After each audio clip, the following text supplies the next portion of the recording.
Hello dear students, I am Ranjana Goyal, HOD of Punjabi. Welcome to Mata Mohan Dahi Oswal Public School YouTube channel. So today we will start a new story, Mada Banda, written by Prem Prakash. ਹਾਂਜੀ ਬੇਟਾ, ਉਂਝ ਤਾਂ ਪ੍ਰੇਮ ਪ੍ਰਕਾਸ਼ ਨੇ ਬਹੁਤ ਸਾਰੀਆਂ ਕਹਾਣੀਆਂ ਲਿਖੀਆਂ ਹਨ, ਪਰ ਮਾੜਾ ਬੰਦਾ ਕਹਾਣੀ ਵਿੱਚ ਉਹਨਾਂ ਨੇ ਜੀਵਨ ਦੀ ਸੱਚਾਈ ਨੂੰ ਵਿਅੰਗਮਈ ਢੰਗ ਨਾਲ ਪੇਸ਼ ਕੀਤਾ ਹੈ। ਇਹ ਕਹਾਣੀ ਸ਼ੁਰੂ ਹੁੰਦੀ ਹੈ ਕਹਾਣੀਕਾਰ ਦੀ ਪਤਨੀ ਨਾਲ ਜਦੋਂ ਉਹ ਸਬਜ਼ੀ ਮੰਡੀ ਤੋਂ ਰਿਕਸ਼ਾ ਵਿੱਚ ਬੈਠ ਕੇ ਘਰ ਆਈ ਸੀ। ਰਿਕਸ਼ਾ ਵਾਲੇ ਨੇ ਉਸ ਨੂੰ 2 ਰੁਪਏ ਦੇਣੇ ਤੈਅ ਕੀਤੇ ਸਨ, ਪਰ ਰਿਕਸ਼ਾ ਵਾਲੇ ਨੇ ਰਿਕਸ਼ਾ ਰੋਕ ਕੇ ਕਿਹਾ ਕਿ ਇਹ ਤਾਂ ਬੀਬੀ ਜੀ ਸ਼ਕਤੀ ਨਗਰ ਹੀ ਆ ਗਿਆ ਹੈ, ਸੜਕ ਟੁੱਟੀ ਹੋਈ ਹੈ, 3 ਰੁਪਏ ਦੇ ਦਿਓ। ਕਥਾਵਾਚਕ ਦੀ ਪਤਨੀ ਨੇ ਉਸ ਨੂੰ 2 ਰੁਪਏ ਫੜਾਏ ਤੇ ਉਸਨੇ ਉਹ 2 ਰੁਪਿਆਂ ਨੂੰ ਵਗਾਹ ਸੁੱਟ ਦਿੱਤਾ। ਆਵਾਜ਼ ਸੁਣ ਕੇ ਕਥਾਵਾਚਕ ਬਾਹਰ ਆਇਆ ਤਾਂ ਉਸਨੇ ਰਿਕਸ਼ਾ ਵਾਲੇ ਨੂੰ ਮਾਰਨ ਦੀ ਕੋਸ਼ਿਸ਼ ਕੀਤੀ, ਪਰ ਰਿਕਸ਼ੇ ਵਾਲਾ ਗਰੀਬ ਅਤੇ ਮਾੜਾ ਹੋਣ ਕਰਕੇ ਆਪਣੀ ਵਧੀਕੀ ਆਖਦਾ ਹੋਇਆ, ਜਾਣੀ ਕਿ ਆਪਣੀ ਗਲਤੀ ਨੂੰ ਮੰਨਦਾ ਹੋਇਆ, ਭੈੜੀਆਂ ਨਜ਼ਰਾਂ ਨਾਲ ਵੇਖਦਾ ਹੋਇਆ ਅੱਗੇ ਤੁਰ ਗਿਆ। ਕਥਾਵਾਚਕ ਸਮਝਦਾ ਸੀ ਕਿ ਉਹ 1 ਰੁਪਇਆ ਵੱਧ ਮੰਗ ਕੇ ਅਸਲ ਵਿੱਚ 50 ਪੈਸੇ ਹੋਰ ਲੈਣੇ ਚਾਹੁੰਦਾ ਸੀ, ਪਰ ਉਸ ਨੂੰ ਇਹ ਤਰੀਕਾ ਪਸੰਦ ਨਹੀਂ ਆਇਆ।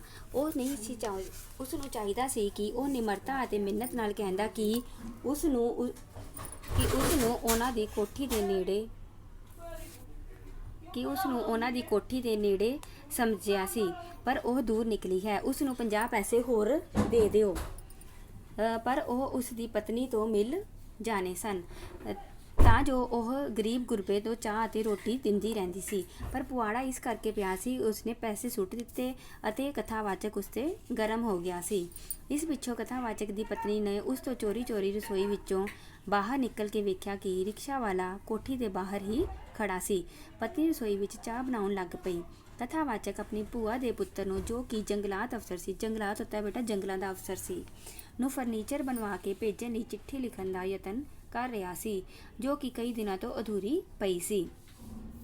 ਕਥਾਵਾਚਕ ਚਾਹੁੰਦਾ ਸੀ ਕਿ ਉਸ ਦੀ ਪਤਨੀ ਉਸ ਦਾ ਧਿਆਨ ਹੀ ਨਾ ਕਰੇ, ਪਰ ਚਿੱਠੀ ਉਸ ਤੋਂ ਵੀ ਨਹੀਂ ਲਿਖੀ ਜਾ ਰਹੀ ਸੀ, ਜਾਣੀ ਕਿ ਉਹ ਦੋਨਾਂ ਨੂੰ ਬਾਰ-ਬਾਰ ਉਹਦਾ ਰਿਕਸ਼ੇ ਵਾਲੇ ਦਾ ਧਿਆਨ ਆ ਰਿਹਾ ਸੀ। ਉਹ ਆਪ ਕਈ ਵਾਰੀ ਬਾਰੀ ਵਿੱਚੋਂ ਬਾਹਰ ਦੇਖ ਚੁੱਕਾ ਸੀ। ਰਿਕਸ਼ੇ ਵਾਲਾ ਆਪਣੇ ਰਿਕਸ਼ੇ ਦਾ ਰੁੱਖ ਪਾਰਕ ਵੱਲ ਕਰਕੇ ਖੜਾ ਹੋ ਗਿਆ। ਉਸ ਨੇ ਇੱਕ ਵਾਰੀ ਵੀ ਉਹਨਾਂ ਵੱਲ ਨਹੀਂ ਸੀ ਵੇਖਿਆ। ਜਦੋਂ ਉਸ ਨੇ ਆਨੇ ਕੱਢ ਕੇ ਕਥਾਵਾਚਕ ਵੱਲ ਦੇਖਿਆ ਤਾਂ ਉਸ ਦੀ ਪਤਨੀ ਦੇ ਦਿੱਤੇ 2 ਰੁਪਏ ਵਗਾਹ ਮਾਰੇ ਸਨ, ਤਾਂ ਕਥਾਵਾਚਕ ਦਿਲ ਕਰਦਾ ਸੀ ਕਿ ਉਹ ਉਸ ਰਿਕਸ਼ਾ ਵਾਲੇ ਨੂੰ ਬਾਲਾਂ ਤੋਂ ਫੜ ਕੇ ਥੱਲੇ ਸੁੱਟ ਲਵੇ ਤੇ ਉਸ ਦੀਆਂ ਸੁੱਕੀਆਂ ਬਾਹਾਂ ਨੂੰ ਮਰੋੜ ਸੁੱਟੇ, ਪਰ ਉਸ ਦੀ ਪਤਨੀ ਨੇ ਉਸ ਨੂੰ ਰੋਕ ਦਿੱਤਾ ਅਤੇ ਨਾਲ ਹੀ ਕਥਾਵਾਚਕ ਇਹ ਸੋਚ ਕੇ ਚੁੱਪ ਹੋ ਗਿਆ ਕਿ ਜੇਕਰ ਉਹ ਉਸ ਨੂੰ ਹੱਥ ਲਾਊਗਾ ਤਾਂ ਉਹ ਅੱਗੋਂ ਗਾਲੀ ਗਲੋਚ ਕਰੇਗਾ ਤਾਂ ਉਹਦੀ ਉਸ ਵਿੱਚ ਕੀ ਇੱਜ਼ਤ ਰਹਿ ਜਾਵੇਗੀ। ਉਂਝ ਕਥਾਵਾਚਕ ਬੇਇਨਸਾਫੀ ਵੀ ਸਹਿਣ ਨਹੀਂ ਸੀ ਕਰਦਾ। ਕਥਾਵਾਚਕ ਦੀ ਪਤਨੀ ਚਾਹ ਦਾ ਕੱਪ ਲੈ ਕੇ ਪਤੀ ਕੋਲ ਆਈ ਤਾਂ ਬਹਾਨੇ ਨਾਲ ਫਿਰ ਉਸ ਨੂੰ ਦੇਖ ਗਈ। ਉਸ ਨੇ ਕਥਾਵਾਚਕ ਨੂੰ ਕਿਹਾ ਕਿ ਉਹਨਾਂ ਨੂੰ ਸਾਰੀ ਗੱਲ ਛੱਡ ਕੇ 3 ਰੁਪਏ ਹੀ ਦੇ ਦੇਣੇ ਚਾਹੀਦੇ ਸਨ, ਜਾਣੀ ਕਿ ਹੁਣ ਉਹ ਰਿਕਸ਼ਾ ਵਾਲੇ ਦੇ ਹੱਕ ਵਿੱਚ ਗੱਲ ਕਰਨ ਲੱਗ ਗਈ ਕਿ ਸਾਨੂੰ 3 ਰੁਪਏ ਹੀ ਦੇ ਦੇਣੇ ਚਾਹੀਦੇ ਸਨ, ਪਰ ਕਥਾਵਾਚਕ ਇਸ ਗੱਲ ਨਾਲ ਸਹਿਮਤ ਨਾ ਹੋਇਆ। ਉਸ ਦੀ ਪਤਨੀ ਕਹਿ ਰਹੀ ਸੀ ਕਿ ਉਹ ਗਰੀਬ ਹੈ, ਸਾਡੇ ਕੋਲੋਂ ਪੈਸੇ ਕਿਤੇ ਡਿੱਗ ਵੀ ਸਕਦੇ ਸਨ, ਬੱਚੇ 1-2 ਰੁਪਏ ਹੋਰ ਵੀ ਖਰਚ ਕਰ ਸਕਦੇ ਸਨ।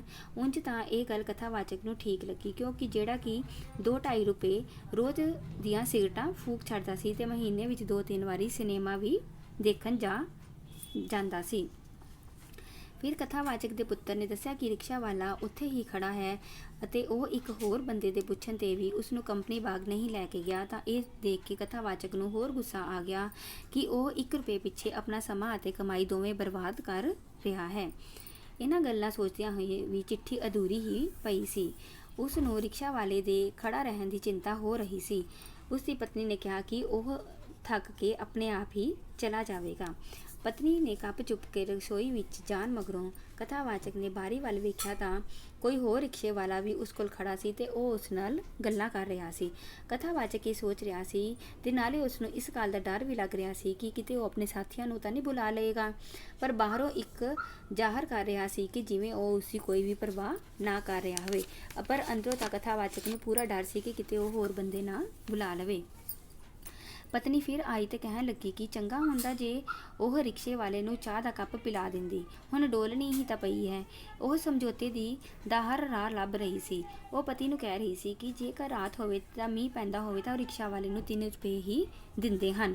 ਕਥਾਵਾਚਕ ਨੇ ਸਖਤੀ ਨਾਲ ਉਸ ਦੀ ਗੱਲ ਨੂੰ ਕੱਟਦਿਆਂ ਹੋਇਆਂ ਕਿਹਾ ਕਿ ਹੁਣ ਮੀਂਹ ਨਹੀਂ ਪੈ ਰਿਹਾ ਹੈ।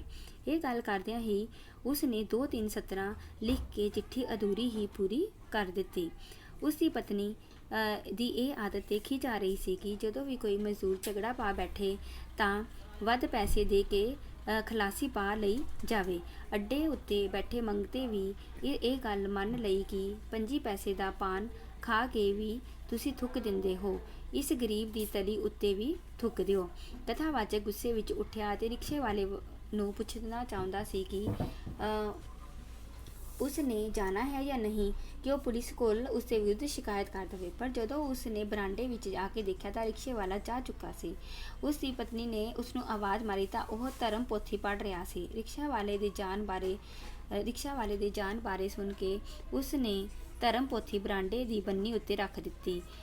ਹੁਣ ਉਹ ਦੋਵੇਂ ਲਾਈਨ ਵਿੱਚ ਚਿੰਤਾ ਹੋ ਕੇ ਬੈਠ ਗਏ। ਪਤਨੀ ਨੇ ਕਿਹਾ ਕਿ ਉਹ ਹੁਣ 3 ਰੁਪਏ ਜਿਹੜੇ ਰਿਕਸ਼ਾ ਵਾਲੇ ਨੂੰ ਦੇਣੇ ਸਨ ਪਿੰਗਲਵਾੜੇ ਨੂੰ ਦੇ ਦੇਣਗੇ। ਜਿਹੜੇ 50 ਪੈਸੇ ਉਸਨੇ ਵੱਧ ਦੇਣ ਦੀ ਗੱਲ ਕਹੀ ਸੀ ਉਹ 50 ਪੈਸੇ ਅੱਡੇ ਵਾਲੇ ਮੰਗਤੇ ਨੂੰ ਦੇ ਦੇਣਗੇ। ਕਥਾਵਾਚਕ ਨੇ ਉਸ ਨਾਲ ਸਹਿਮਤੀ ਪ੍ਰਗਟ ਕੀਤੀ ਅਤੇ ਦੋਵੇਂ ਮੁਸਕਰਾ ਪਏ। ਯਾਨੀ ਕਿ ਉਹਨਾਂ ਨੇ ਜਿਹੜੇ ਪੈਸੇ ਗਰੀਬ ਰਿਕਸ਼ਾ ਵਾਲੇ ਦੇਣੇ ਸੀ ਉਹਦੇ ਨਹੀਂ ਦਿੱਤੇ, ਹੁਣ ਉਹ ਪਿੰਗਲਵਾੜੇ ਵਿੱਚ ਦੇ ਦੇਣਗੇ ਅਤੇ ਮੰਗਤੇ ਨੂੰ ਦੇ ਦੇਣਗੇ, ਲੇਕਿਨ ਉਹ ਗਰੀਬ ਜਿਹੜਾ ਰਿਕਸ਼ਾ ਵਾਲਾ ਸੀ ਉਹਨਾਂ ਨੂੰ ਨਹੀਂ ਦਿੱਤੇ ਉਹਨਾਂ ਨੇ ਪੈਸੇ। ਇਸ ਪ੍ਰਕਾਰ ਇਸ ਕਹਾਣੀ ਵਿੱਚ ਕਹਾਣੀਕਾਰ ਨੇ ਸਾਡੇ ਸਮਾਜ ਦੇ ਪਾਤਰਾਂ ਦੇ ਮਾੜੇ ਕਿਰਦਾਰ ਦੀ ਝਲਕ ਪੇਸ਼ ਕੀਤੀ ਹੈ, ਜਿਸ ਵਿੱਚੋਂ ਮੱਧ ਸ਼੍ਰੇਣੀਕ ਪਾਤਰ ਉਸ ਦੇ ਵਿਅੰਗ ਦਾ ਨਿਸ਼ਾਨਾ ਬਣ ਰਹੇ ਹਨ।